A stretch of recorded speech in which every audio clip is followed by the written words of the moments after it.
¿Cuál habría sido el oficio de aquel otro pobre hombre antes de que las piernas se negaran a sostenerlo? Homero no tenía el poder de decidir quién de ellos merecía la eternidad, y quién no. 6.000 millones de seres humanos habían muerto 6.000 millones, ¿acaso era casualidad que se hubieran salvado unos pocos miles? El conductor de trenes Serov, cuyo puesto habría tenido que pasar a manos de Nikolai, había contemplado siempre la vida como un partido de fútbol. La humanidad ha perdido, solía decirle a Nikolai, pero nosotros dos seguimos aquí. ¿Y sabes por qué? Porque el curso de nuestra vida aún no está decidido. El árbitro nos ha concedido una prórroga. Antes de que el silbato anuncie el final, tendremos que descubrir por qué estamos aquí, arreglar los últimos asuntos, ponerlo todo en orden, y entonces nos entregarán el pasaporte final y volaremos hacia la puerta resplandeciente. Su amigo Serov había sido un místico y un entusiasta del fútbol. Homero no le preguntó nunca si había llegado a tirar a puerta. Pero Serov había llegado a convencerlo de que él mismo, Nikolai Ivanovich Nikolayev, aún tenía pendiente su cuenta personal.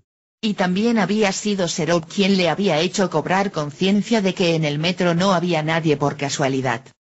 Pero era imposible escribir sobre todos ellos. ¿Merecía la pena el intento? En ese momento, Homero descubrió, entre millares de rostros, el que menos habría esperado contemplar. Leonid arrojó la chaqueta a un lado, se quitó el jersey por la cabeza y después la camiseta, que aún conservaba bastante bien su color blanco. Esta última ondeó en el aire cual bandera y empezó a moverse de un lado a otro sin prestar atención a las balas que silbaban a su alrededor. Y sucedió algo raro, la locomotora dio marcha atrás. Sí, contra toda esperanza, no hubo nadie que abriera fuego desde la fortificación que se erguía ante ellos. Leonid tiró del freno y la dresina se detuvo, chirriando, antes de tocar los dientes de dragón. Mi padre me mataría, dijo el joven. ¿Qué haces? ¿Qué vamos a hacer? Le preguntó Sasha, todavía sin aliento. Aún no comprendía cómo habían logrado salir ilesos de la persecución. Nos rendiremos, le respondió él entre risas. Estamos en el acceso a Biblioteca Imeni Lenina. Eso de ahí es el puesto fronterizo de la polis. Acabamos de entrar en la categoría de prófugos. Varios centinelas vinieron corriendo y les ordenaron que bajasen de la dresina. Entonces, al abrir el pasaporte de Leonid, intercambiaron miradas, volvieron a guardarse las esposas en el bolsillo y los llevaron a ambos a la estación. Una vez allí los metieron en un cuarto de guardia. Los soldados susurraban entre ellos y les dirigían miradas de temor. Luego salieron para informar a los dirigentes de la estación. Leonid, con aires de importancia, se había puesto cómodo en un sillón de tela raída. Pero, cuando los soldados se hubieron marchado, se levantó, echó una ojeada por el hueco de la puerta y le hizo un gesto a Sasha para que se le acercara. Los de aquí son aún más chapuceros que los de la línea roja, dijo resoplando. No nos vigila nadie. Salieron del cuarto de guardia sin hacer ruido y se marcharon por el corredor, primero dubitativos, luego con pasos acelerados, y finalmente echaron a correr entre la muchedumbre, agarrándose de la mano para no separarse. Al poco tiempo oyeron a sus espaldas un silbato, pero la estación era gigantesca y no les fue difícil escabullirse. Debían de deambular por ella 10 veces más personas que en la Paveletskaya. Sasha no había visto nunca una concentración humana como esa, ni siquiera en la visión que había tenido en la superficie. Y el espacio estaba iluminado, casi tanto como allí arriba. Sasha se cubría los ojos con la mano y miraba entre dos dedos.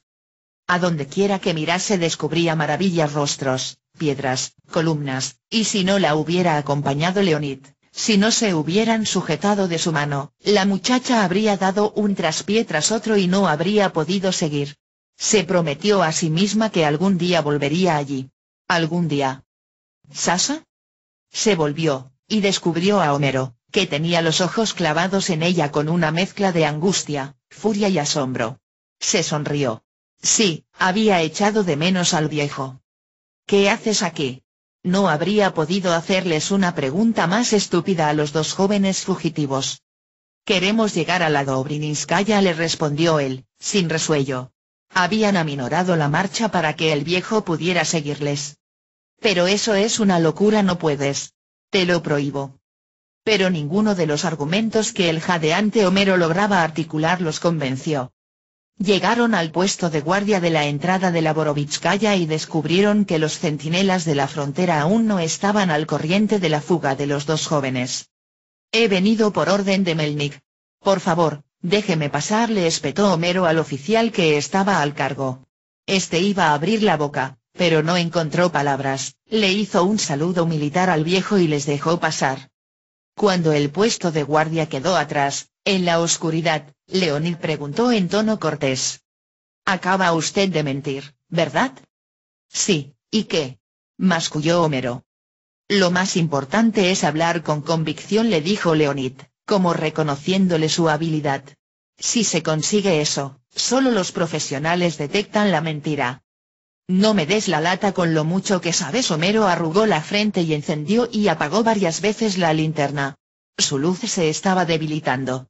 Iremos hasta la Serpukovskaya, pero no permitiré que sigáis más allá.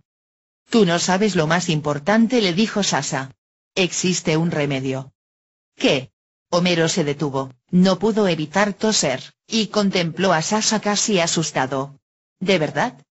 Sí, la radiación. La radioactividad neutraliza las bacterias, añadió Leonid. Pero los microbios y los virus resisten la radiactividad 100, no, 1000 veces mejor que los seres humanos. Y las defensas del cuerpo bajan todavía más. Homero perdió todo control y le gritó a Leonid, ¿qué le has contado ahora? ¿Por qué te la llevas allí? No tienes ni idea de lo que va a ocurrir. Nadie, ni yo ni vosotros, puede impedirlo. Ya llévatela y escóndela en un lugar seguro. ¿Y tú? Se volvió hacia Sasha. Pero ¿cómo has podido creerte lo que te diga? Este profesional de la mentira escupió las últimas palabras con todo su desprecio. No temas por mí, le dijo la muchacha con voz amable. Sé que puedo detener a Hunter. Tiene dos caras. Y yo conozco las dos. Una de ellas quiere ver sangre y la otra, salvar a la humanidad. Homero levantó ambos brazos. Pero, ¿con qué me vienes ahora? Esa otra cara ya no existe. Lo único que ha quedado es un monstruo con forma humana. Hace un año. El viejo le contó brevemente la conversación entre Melnik y Hunter, pero Sasha no se dejó convencer. Cuanto más escuchaba a Homero, más se convencía de que era ella quien tenía razón. Buscó las palabras para explicárselo. Es así, el asesino que lleva dentro engaña al otro. Lo convence de que no tiene ninguna otra elección. A uno lo consume el hambre y al otro, el dolor. Por eso Hunter quiere llegar como sea a la Tulskaya, porque sus dos mitades lo arrastran hacia allí y yo tengo que separarlas. Tan pronto como tenga la posibilidad de salvar sin necesidad de matar. Dios mío, pero si no te escuchará, ¿qué te arrastra a ti? Tu libro. Sasha le sonrió. Yo sé que aún podemos cambiar lo que cuentas en él. El final todavía no está escrito. ¿Te has vuelto loca? Vaya estupideces, murmuró el desesperado Homero. ¿Por qué te lo conté todo? Agarró del brazo a Leonid. Joven, por lo menos usted. Se lo ruego, sé que usted no es mala persona y que no le han mentido con malos propósitos. Llévesela. Eso es lo que quería usted, ¿verdad? Los dos son jóvenes y hermosos.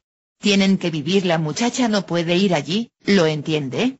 Y usted tampoco. Allí. Allí habrá una horrible carnicería. Y no se crea que con sus mentirijillas podrá impedirlo. No era una mentirijilla, le respondió educadamente el músico. ¿Le bastará con mi palabra de honor? Homero hizo un gesto como para dejarlo correr. Está bien. Quiero creerle. Pero Hunter. ¿Ha estado usted con él, aunque fuera por poco tiempo? Leonid carraspeó. He oído hablar de él muy a menudo. ¿Cómo pretende usted detenerlo? ¿Con la flauta esa? ¿O acaso piensa que escuchará a Sasha? Hay algo que lo domina. Y ese algo es incapaz de escuchar nada. Leonid acercó su rostro al de Homero y le dijo. En realidad estoy totalmente de acuerdo con usted. Pero Sasha me lo ha pedido. Y yo, como caballero. Le guiñó el ojo a Sasha. Pero, ¿es que no lo entendéis? Esto no es ningún juego. Homero miró suplicante, primero a la muchacha, y después a Leonid. Lo sé, le contestó Sasha con resolución. Y el músico tranquilamente y desde el fondo de su alma, añadió. Todo es un juego. Si Leonid era en verdad hijo de Moskvin, cabía perfectamente la posibilidad de que estuviera informado sobre una epidemia de la que Hunter no hubiera oído hablar. O tal vez el brigadier fingiera que nunca había oído hablar de ella. Homero consideraba a Leonid un fantasmón, pero, ¿y si era verdad que la fiebre se podía combatir con radiaciones? Contra su propia voluntad, contra el sentido común, el viejo buscaba argumentos en favor de esa teoría. ¿No era eso mismo lo que él había deseado durante los últimos días? ¿Y si la tos, la sangre en la boca y el malestar no habían sido otra cosa que síntomas provocados por la radiactividad? La dosis que había recibido al pasar por la línea Kakovskaya debía de haber sido suficiente para acabar con la infección. ¿Con qué facilidad se dejaba convencer? ¿Y si todo eso era cierto, qué consecuencias tendría para la Tulskaya? ¿Y para Hunter? Sasha abrigaba la esperanza de poder disuadirlo. Y ciertamente parecía que la muchacha ejerciese un poder inexplicable sobre el brigadier. Pero dentro de este luchaban dos antagonistas, a uno de ellos, la cadena con la que Sasha quería sujetarle le parecería suave como la seda, pero al otro lo quemaría como un hierro candente. ¿Cuál de los dos estaría al mando en el momento decisivo? Esta vez la Polyanka no les había preparado ninguna visión. Ni para él, ni para Sasha, ni tampoco para Leonid. La estación les pareció vacía, como muerta. ¿Era un buen o un mal augurio? Podía ser que, la otra vez, el pozo de ventilación por el que entraba aire en el túnel, y que permitía saber cuándo soplaban fuertes vientos en la superficie, hubiera vertido sobre ellos emanaciones alucinógenas. Pero también era posible que Homero hubiera cometido una falta grave, y que la Polyanka no pudiese predecirle el futuro simplemente porque ya no tenía futuro. ¿Qué significa esmeralda?, preguntó Sasha de repente. Una esmeralda es una piedra preciosa de color verde, le respondió distraídamente Homero. A veces, simplemente, se utiliza con el mismo significado que verde. Qué raro, dijo la muchacha, pensativa. Eso significa que sí existe. ¿De qué estás hablando?, intervino Leonid. Bueno, es que, ¿sabes? Miró al músico. Quiero ir en busca de tu ciudad. Y algún día voy a encontrarla. Homero negó con la cabeza, y no contribuyó con ello a calmar los remordimientos de Leonid. Sasha estuvo todo el tiempo inmersa en sus pensamientos. Una y otra vez murmuraba para sí, y en algún momento exhaló un profundo suspiro. Luego miró inquisitivamente a Homero. ¿Has escrito todo lo que me ha ocurrido? Sí. Estoy en ello. La joven asintió con la cabeza. Bien. En la Serpukovskaya se estaba preparando algo. El número de guardias de la ANSA se había duplicado, y los hoscos y lacónicos soldados que vigilaban la entrada se negaron terminantemente a dejar pasar a Homero y a los otros dos. Ni los abundantes cartuchos del músico ni toda la documentación de este lograron convencerlos. Al fin, Homero tuvo la idea que los salvó, exigió que lo pusieran en contacto con Andrei Andreyevich. Al cabo de una media hora larga llegó un somnoliento operador de comunicaciones. Arrastraba tras de sí un grueso cable. Homero habló al aparato en tonos amenazantes. Dijo que eran la vanguardia de una cohorte de la orden. Esta media verdad fue suficiente para que los dejaran entrar en el acto a la estación. La atmósfera que reinaba en la plataforma central del andén era asfixiante, como si alguien le hubiera extraído todo el aire. Aunque fueran las horas nocturnas, todo el mundo estaba en pie. Al fin, llegaron a la antesala del despacho del máximo dirigente de la Dobrinskaya.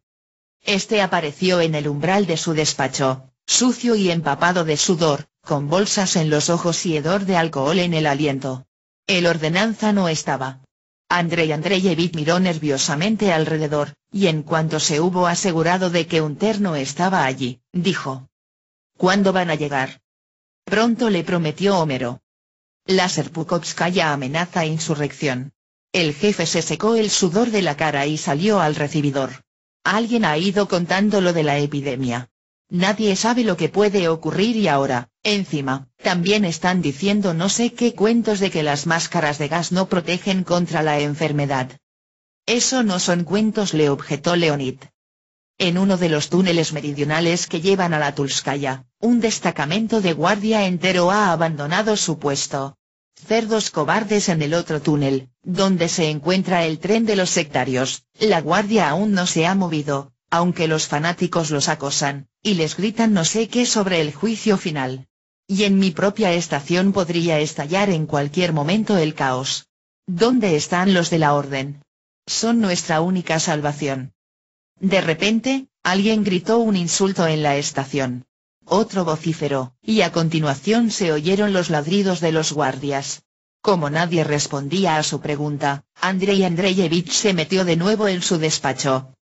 Poco después se oyó desde fuera el débil sonido de un cuello de botella contra un vaso. Como si hubiera esperado a que el jefe se marchara de la antesala, la lucecita roja de uno de los teléfonos que se hallaban sobre la mesa de la ordenanza empezó a parpadear. Era el aparato con la tira de esparadrapo que decía, Tulskaya. Homero vaciló un segundo, 2 segundos, pero luego se acercó a la mesa, se lamió los labios resecos y respiró hondo.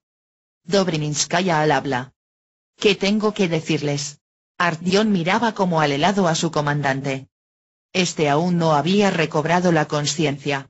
Sus ojos vidriosos, opacos como si hubiera descendido sobre ellos un telón, iban de un lado para otro y apuntaban repetidamente hacia arriba. Un acceso de tos le sacudió todo el cuerpo. Perforación pulmonar, pensó Artyom. ¿Aún estáis con vida? Gritó al receptor. Los infectados han escapado. Entonces se le ocurrió que al otro extremo de la línea nadie tenía ni idea de lo que sucedía en la Tulskaya. Había que contárselo y explicárselo todo. Oyó en el andén el chillido de una mujer, y luego una ráfaga de ametralladora. Los sonidos se colaban por el hueco de la puerta entornada. No era posible escapar de ellos. Al otro extremo de la línea le respondió alguien, que le preguntó algo, pero le costaba mucho entenderlo. Tenéis que cerrar la entrada, se apresuró a decirle Artyom. Acribilladlos. Y manteneos a distancia. Pero ellos no sabían cuál era el aspecto de los enfermos. ¿Cómo podía describirlos? Como criaturas hinchadas, reventadas, apestosas. Pero los que se habían contagiado hacía poco tenían un aspecto completamente normal. Disparad a matar, dijo mecánicamente. ¿Y qué pasaría si él mismo trataba de abandonar la estación? ¿Tirarían a matar también contra él? ¿Acababa de dictar su propia sentencia de muerte? No, no iba a salir de allí. No quedaba nadie sano. De pronto, Artyom sintió una soledad infinita. Por favor, no cuelgue, suplicó. Artyom no sabía muy bien qué podía decirle al desconocido que se hallaba al otro extremo de la línea. Pero le contó sus muchos y vanos intentos de contactar, y de su temor de que no quedara en toda la red de metro ni una sola estación con vida. Llegó a pensar que tal vez estuviera telefoneando a un futuro en el que nadie había sobrevivido. También eso se lo contó al desconocido. No tenía por qué temer al ridículo. No tenía por qué temer a nada. Lo importante era que hubiese alguien con quien hablar. Popó, gritó de repente, a sus espaldas, la voz ronca del comandante. ¿Has contactado con el puesto del norte? La puerta. ¿Está cerrada? Artyom se volvió y negó con la cabeza. Idiota, el comandante escupió sangre. No sirve para nada. Ahora escúcheme bien, la estación está minada. He descubierto unas tuberías en el techo. Por ellas circulan aguas subterráneas. Les he puesto unas cargas. En cuanto las hagamos estallar, esta estación de mierda se inundará. Los conmutadores están aquí, en la sala de comunicaciones. Pero antes habrá que ir a cerrar la puerta norte. Y controlar que la del sur siga cerrada. La estación tiene que quedar totalmente aislada, ¿lo entiende? Para que no desaparezca la red de metro entera. Cuando todo esté a punto, me avisa. ¿El enlace con la guardia aún funciona? Sí, señor. Artyom asintió con la cabeza. Y procure salir a tiempo. El comandante trató de esbozar una sonrisa atormentada, pero un nuevo acceso de tos se lo impidió. No sería justo. Pero, ¿qué va a ser de usted? ¿Se va a quedar aquí? El comandante arrugó la frente. No sufra por mí, Popov. Cada uno de nosotros ha nacido con un destino. El mío es ahogar a esos cerdos. El suyo, cerrar las escotillas y morir como un hombre de verdad. ¿Queda entendido? Sí, señor. Entonces, dese prisa. El auricular quedó de nuevo en silencio. Había que darles las gracias a los dioses del teléfono de que Homero hubiese entendido bastante bien la mayoría de las palabras del soldado de la Tulskaya. Las últimas frases, sin embargo, no se oían con claridad, y, al fin, se había interrumpido la conexión. El viejo levantó la mirada. Frente a él se erguía la panza de Andrei Andreyevich. El uniforme azul del jefe de estación tenía manchas oscuras en las axilas. Sus gruesas manos temblaban. ¿Qué sucede allí?, preguntó con voz inexpresiva. La situación se encuentra fuera de control. Homero tragó saliva. Envíe a todos los hombres disponibles a la Serpukovskaya. No servirá de nada. Andrei Andreyevich se sacó una Makarov del bolsillo de los pantalones. Aquí reina el pánico. Los pocos hombres fiables que me quedaban los he apostado en los túneles que conducen a la línea de circunvalación. Así, por lo menos, nadie saldrá de aquí. Pero ahora pueden tranquilizarse. La fiebre se cura. Con radioactividad. Dígaselo. ¿Radiactividad? El jefe de estación hizo una mueca. ¿Y usted se lo ha creído? Bueno, pues, vaya usted con mi bendición. Andrei Andreyevich le hizo un saludo militar en plan de burla, cerró la puerta a sus espaldas y se encerró en su despacho. ¿Qué hacer? Homero, Leonid y Sasha no podrían salir de allí. Y, por cierto, ¿dónde estaban los dos jóvenes? Se habían largado. Homero salió al corredor con la mano sobre su acelerado corazón. Corrió hasta el andén y gritó el nombre de los dos jóvenes. Habían desaparecido. En la Dobrinskaya reinaba el caos. Mujeres con niños y hombres cargados con grandes sacos se encaraban con el mal pertrechado cordón militar. Entre las tiendas derribadas por el suelo merodeaban individuos sigilosos, nada fiables, pero no había quien les prestara atención. Homero había presenciado situaciones semejantes. Los soldados empezarían por arrear patadas a quienes los pisaran sin querer, y acabarían por disparar contra personas desarmadas. De súbito se oyó un gemido en el túnel. El barullo y los gritos cesaron, y en su lugar hubo exclamaciones de perplejidad. Se oyó de nuevo el desacostumbrado y estentoreo sonido, como si se hubiera tratado de la trompetería de una legión romana que se hubiese equivocado de milenio y marchara sobre la Dobrinskaya. Los soldados se apresuraron a desmontar las barreras. De las fauces del túnel emergió una criatura gigantesca, un vehículo blindado. Su pesado cráneo, la cabina del piloto, estaba protegido por planchas de acero sujetas con remaches. No había otra abertura que unas estrechas aspilleras. Sobre esa misma cabina se habían montado dos ametralladoras de gran calibre. Detrás de la cabeza venía un tronco estrecho y largo. Finalizaba en una segunda cabeza astada que miraba en la dirección opuesta. Homero no había visto en toda su vida un monstruo semejante.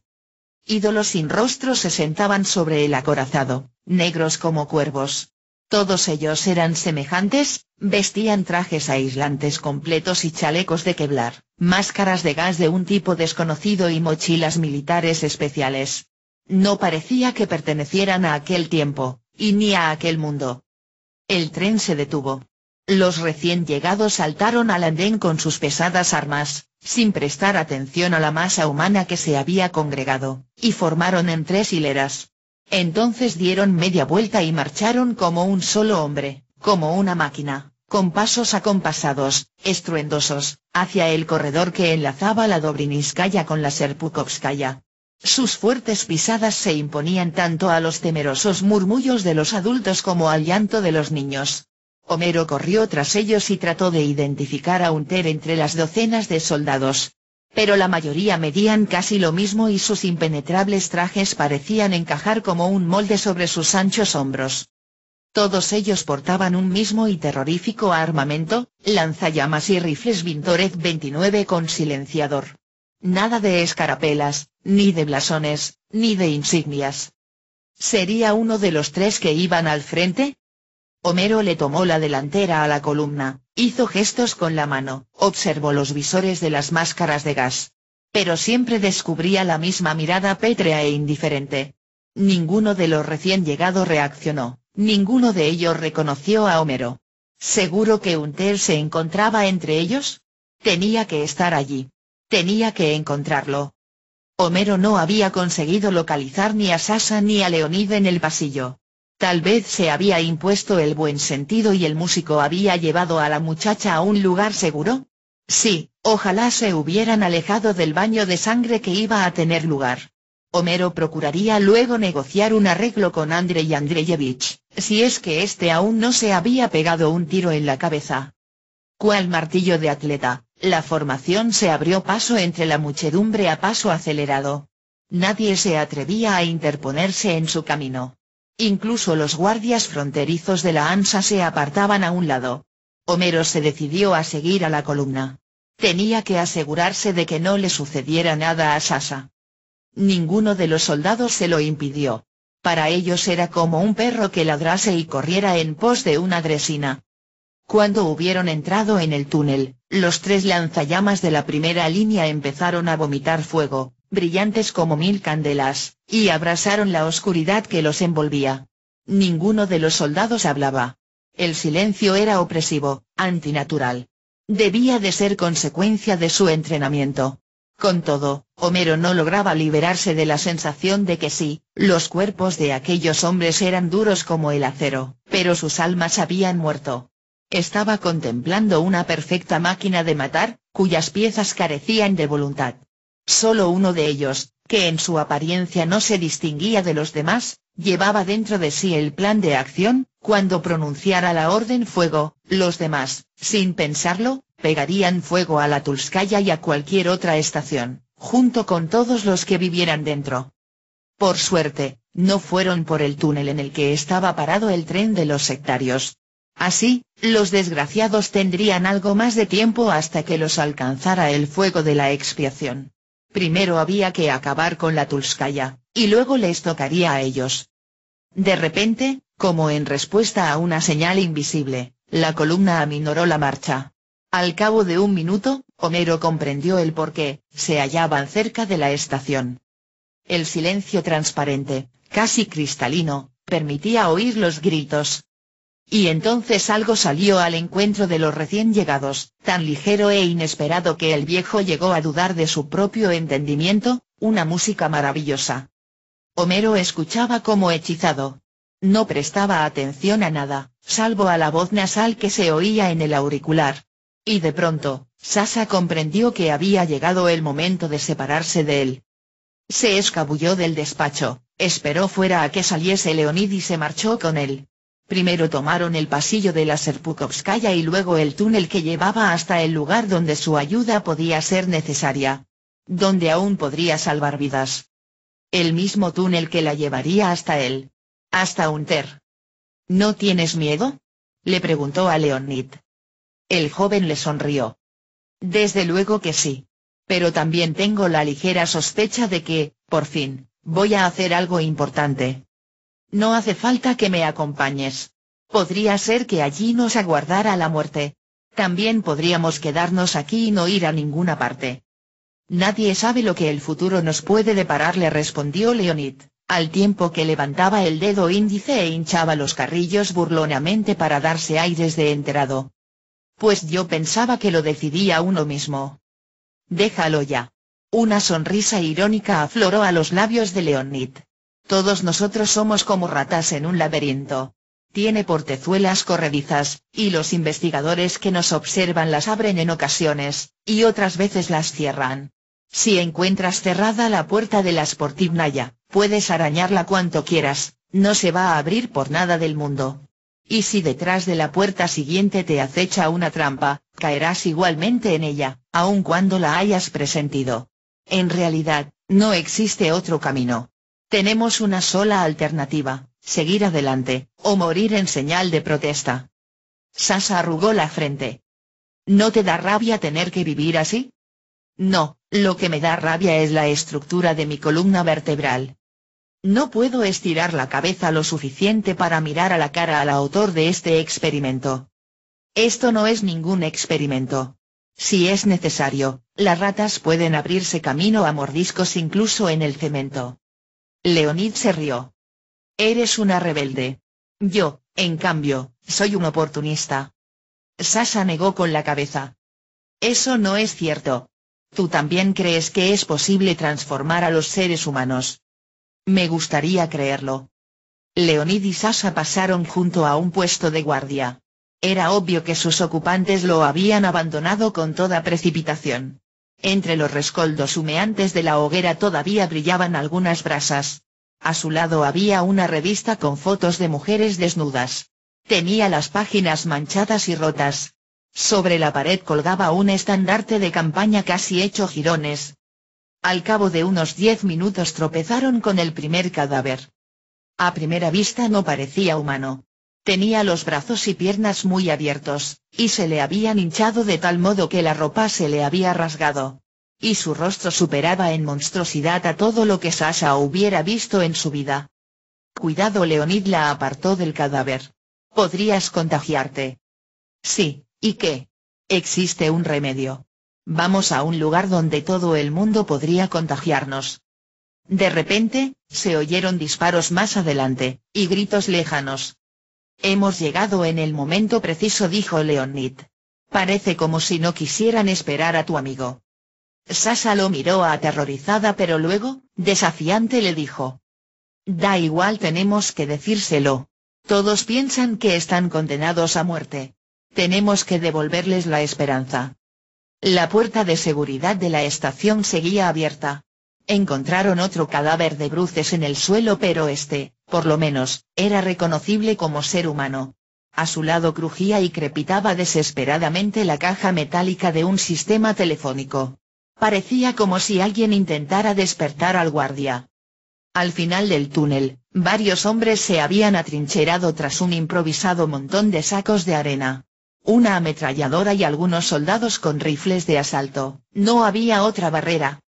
Detrás de estos, allí donde terminaban las estrechas paredes del túnel y empezaba el andén de la Tulskaya, una pavorosa multitud se agitaba y se encaraba con los guardias. Los había infectados y sanos, monstruos espantosos y figuras de apariencia humana. Algunos de ellos empuñaban linternas, y a otros no les servía ya para nada la luz. Los soldados que se encontraban frente a ellos les impedían el acceso al túnel. Indudablemente, andaban escasos de cartuchos, porque se oían cada vez menos disparos, y la turba se les acercaba más y más. Uno de los soldados se volvió hacia Sasha. ¿Venís como refuerzo? Muchachos, han logrado contactar con la Dobrinskaya, los refuerzos están aquí. También el monstruo multicéfalo reaccionó con nerviosismo y avanzó todavía más. Escuchadme todos, gritó Sasha, esta enfermedad tiene remedio, lo hemos encontrado, no vais a morir, paciencia por favor, tened un poco de paciencia. Pero la multitud ahogó sus palabras insatisfecha, acometió de nuevo y logró avanzar un poco más. El guardia que manejaba la ametralladora los fustigó con una ráfaga atroz, y algunos cayeron al suelo gimoteando, mientras que otros respondían con disparos aislados. La masa avanzó enfervorizada, dispuesta a pisotearlo y destrozarlo todo. Tanto a los guardias como a Sasha y a Leonid. Entonces ocurrió algo.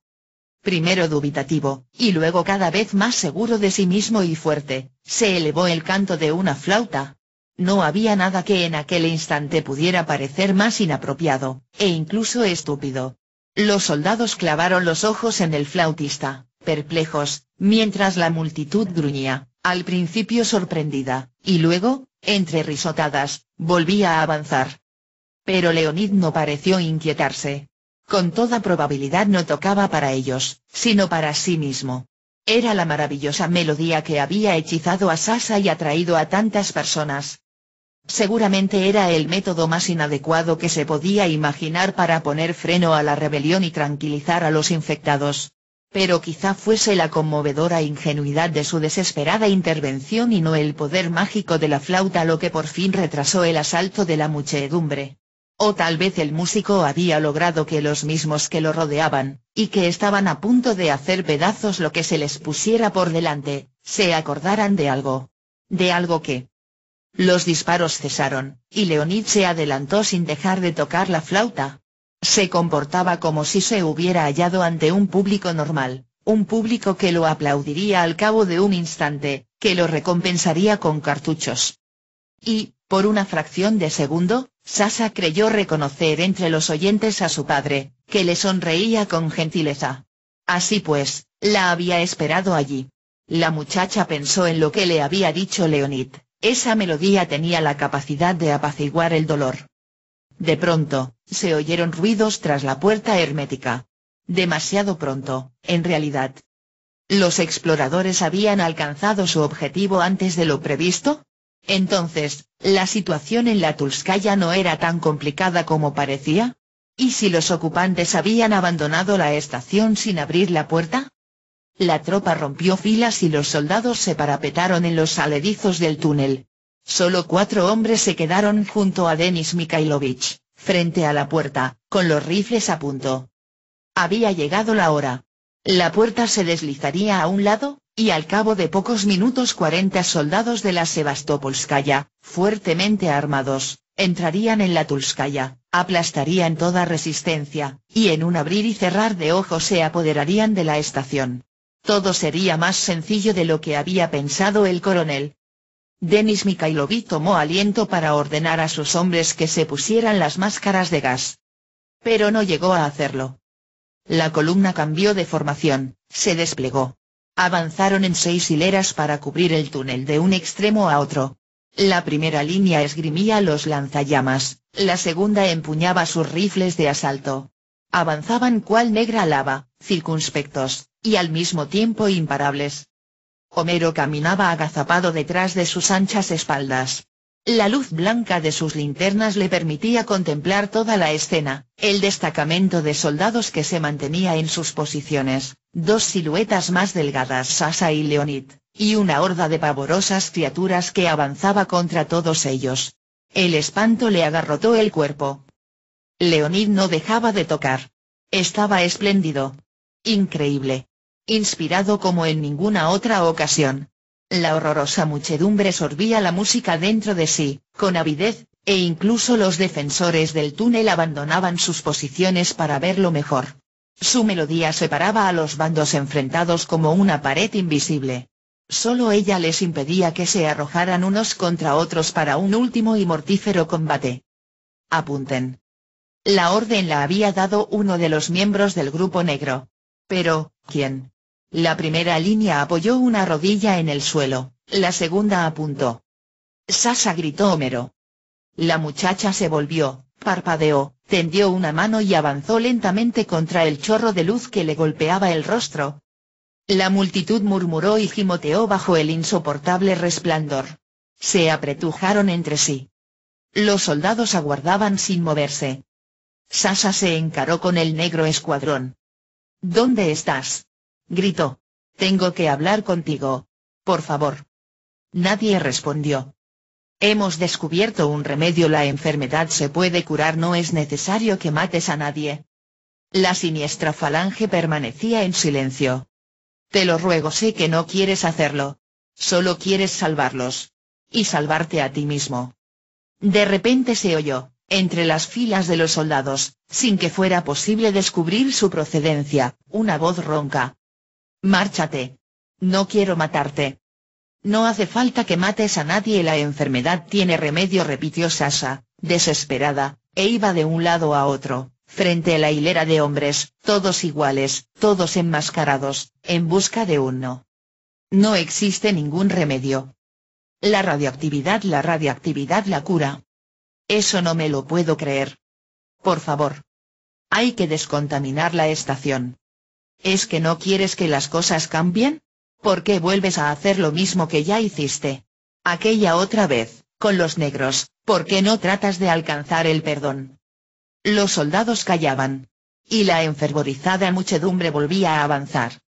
Sasha, le gritó Homero, suplicante. Pero la muchacha no lo oyó. Por fin retumbaron las palabras. Nunca cambiará nada. No hay nadie que pueda perdonarme.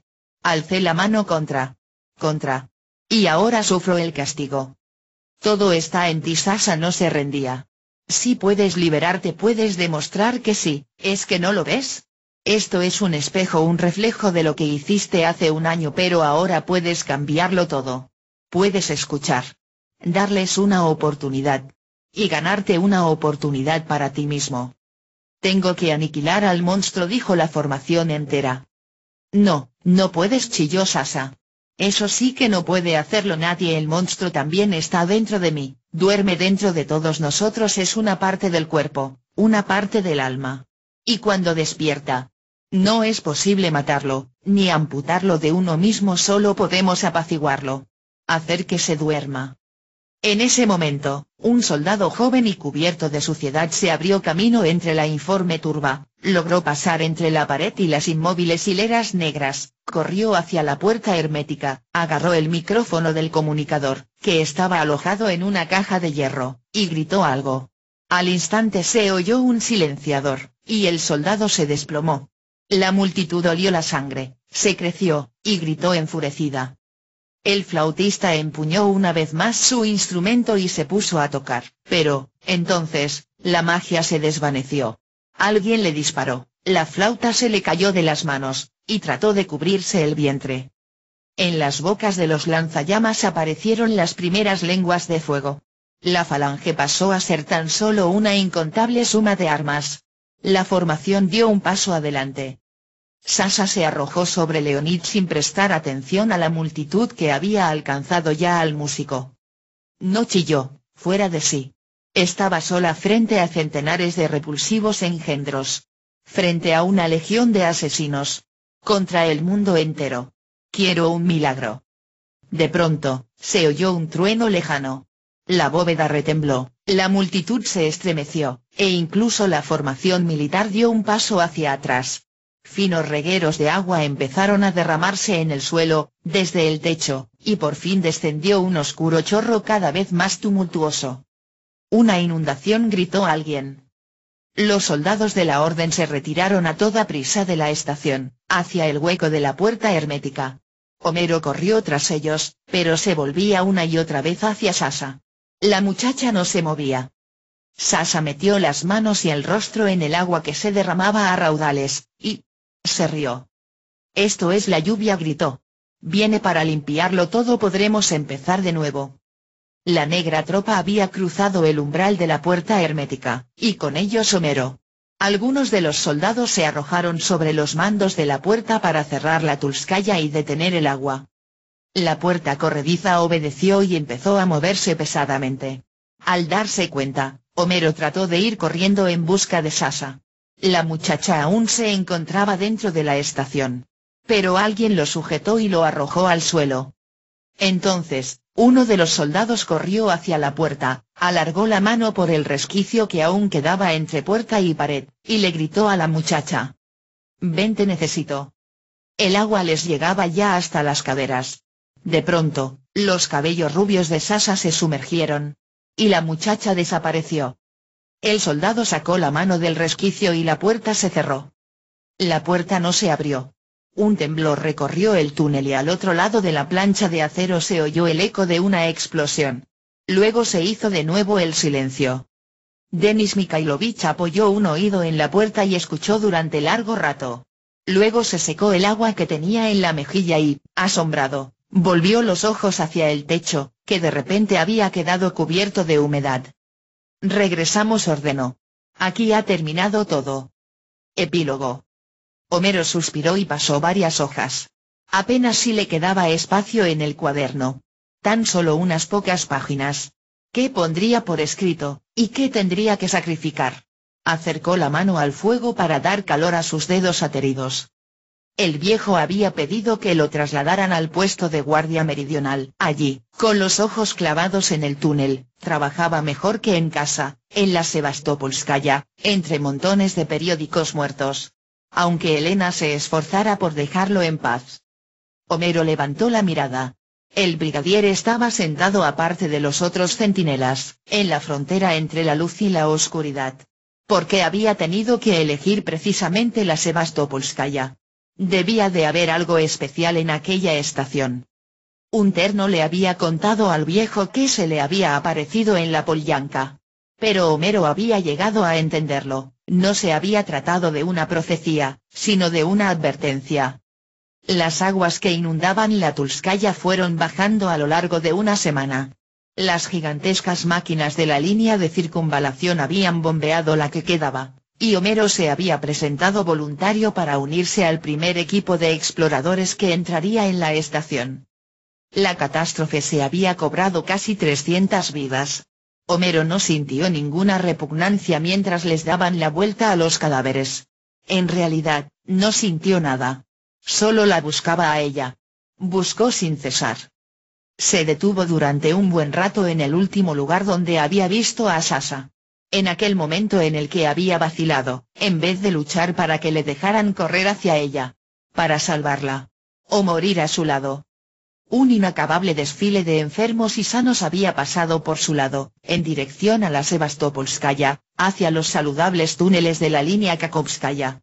El músico no había mentido, la radiación curaba la enfermedad.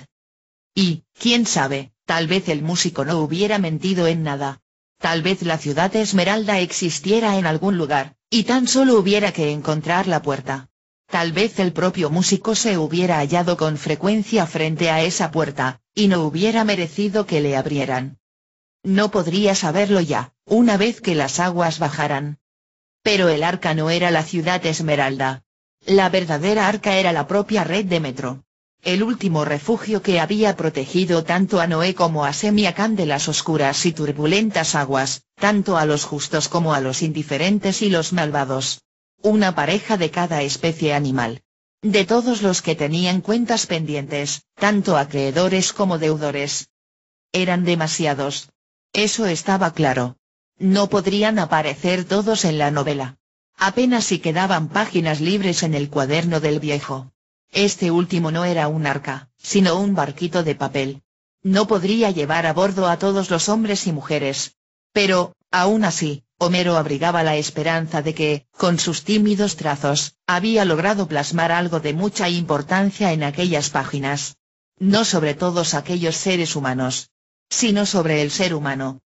Pensó que el recuerdo de quienes nos han abandonado no desaparece jamás. Porque nuestro mundo se ha tejido con los hechos y los pensamientos de otras personas y, así, cada uno de nosotros consta de innumerables piececitas que hemos heredado de millares de antepasados. Todos ellos dejaron su rastro, una pequeña parte de su alma que legaron a sus descendientes. Si se quería verlo, bastaba con mirar bien. También el barquito de Homero, hecho con pliegues en un papel, con pensamientos y recuerdos, navegaría sin fin por los océanos del tiempo, hasta que alguien lo recogiera, lo contemplara, y comprendiese que el ser humano había sido siempre igual, y que permanecería fiel a sí mismo hasta el final del mundo. El fuego celeste que en otro tiempo se había escondido en su pecho pugnaba contra el viento, pero jamás se podría extinguir. Homero había pagado su deuda. Cerró los ojos y se vio en una estación resplandeciente, inundada de cegadora luz. Millares de seres humanos se habían congregado sobre el andén. Vestían trajes elegantes, de cuando Homero era joven, de cuando aún no había pensado nadie en llamarlo Homero. Pero, en esta ocasión, también se encontraban entre ellos los seres humanos que habían vivido en el metro. Ni unos ni otros se sorprendían de la presencia de los demás. Había algo que los unía a todos. Aguardaban, y contemplaban con nerviosismo la oscura bóveda del túnel. Y entonces Homero reconoció los rostros. Eran su mujer y sus hijos, los colegas del trabajo, los compañeros de clase, los vecinos, sus dos mejores amigos, Ahmed, y su actor favorito. Allí estaban todos los que podía recordar. Y, de súbito, el túnel se iluminó, y un metro entró silenciosamente en la estación, con las ventanas deslumbrantes, la chapa bruñida, las ruedas engrasadas. Pero la cabina del conductor estaba vacía. Dentro de esta colgaban tan solo un uniforme planchado y una camisa blanca. Es mi uniforme, pensó Homero. ¿Y mi puesto? Subió a la cabina, abrió las puertas de los vagones y dio la señal.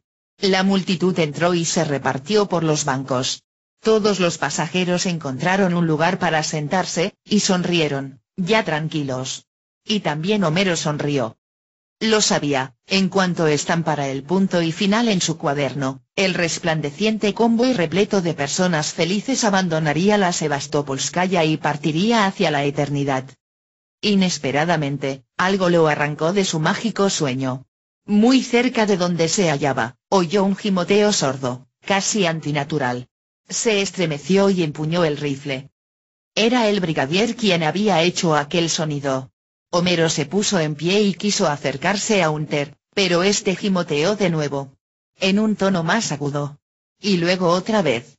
Un gimoteo más grave. Homero escuchó y de pronto lo asaltó un temblor. No dio crédito a sus oídos. Con voz ronca y torpe, el brigadier trataba de entonar una melodía. Se detuvo, volvió al inicio y la repitió pacientemente hasta que por fin logró hallar el tono. Cantó en voz muy baja una especie de canción de cuna. Era la canción sin nombre de Leonid. Homero no había logrado encontrar el cadáver de Sasha en la Tulskaya.